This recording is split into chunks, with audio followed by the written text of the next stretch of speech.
Time now for some PFT on Yahoo Sports. Peter King, Mike Florio, biggest stories in the NFL. One of the biggest surprises of the 2021 season, the Dallas Cowboys. One loss to start the year, and they have now won 6 in a row. Where do they rank, Peter, in the overall NFC hierarchy, in your opinion?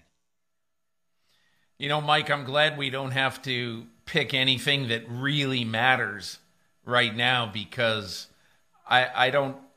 Do you know where Dallas stands? Among Tampa, Arizona, the Rams. Right now, I would probably put Dallas third, behind the Rams and Tampa Bay, and then the Cowboys. But I mean, then what do you do with the Saints right now? I mean, that's the Saints really are kind of maddening, because they're so good at figuring out a way to win one game.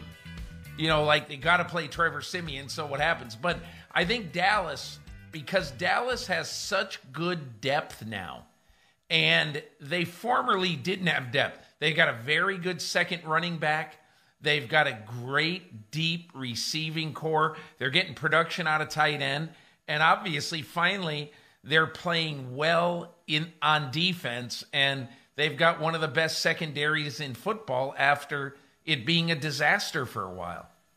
My argument for them giving Dak Prescott at least a week off with that calf injury was rooted in the reality that they're pretty much locked in as the number 4 seed. And then when you look at the other great teams in the NFC, it's not realistic to think they're going to move to 3, to 2, or even to 1. But they win that game without Dak Prescott. But even if you move to 3, is it worth it?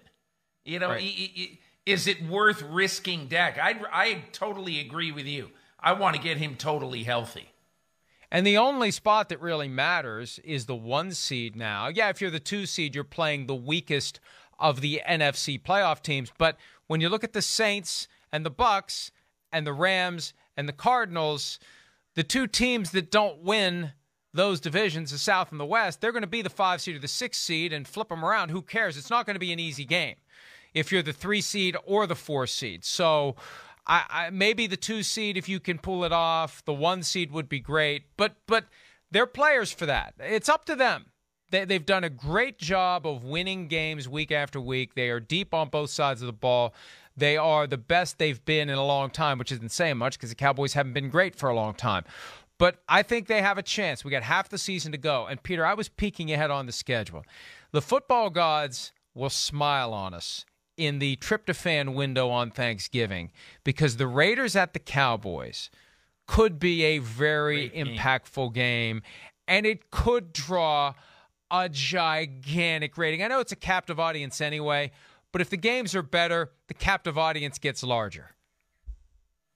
And look, you know, the great thing about that particular game is that if you look at the Raiders, okay, so the Raiders are either going to be in first place by then or very close, because they've got a manageable schedule before that game. And so I kind of look at that game. That's going to be one of the best Thanksgiving Day games in a long time.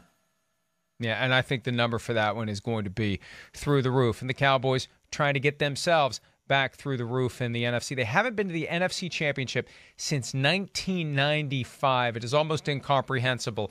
But the reality is, Peter, they've got a team this year that can at least get in the vicinity. But whenever it's time to play those playoff games in the NFC, you know, we were so caught up in how top-heavy the AFC was. The NFC has sprouted a bunch of great teams this year, especially now with the Rams making the move for Von Miller. They're all in. The Packers have overachieved. The Bucks are still the Bucks. You mentioned the Saints. The Cardinals are hanging around. There's some really good teams. The NFC playoffs are going to be a lot better than I thought they were going to be.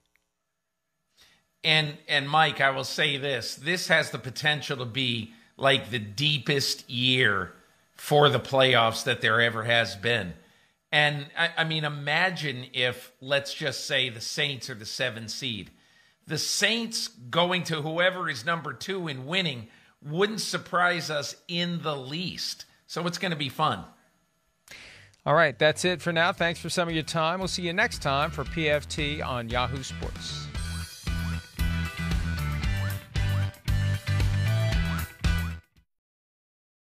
Hi, I'm Mike Tirico, and thanks for watching.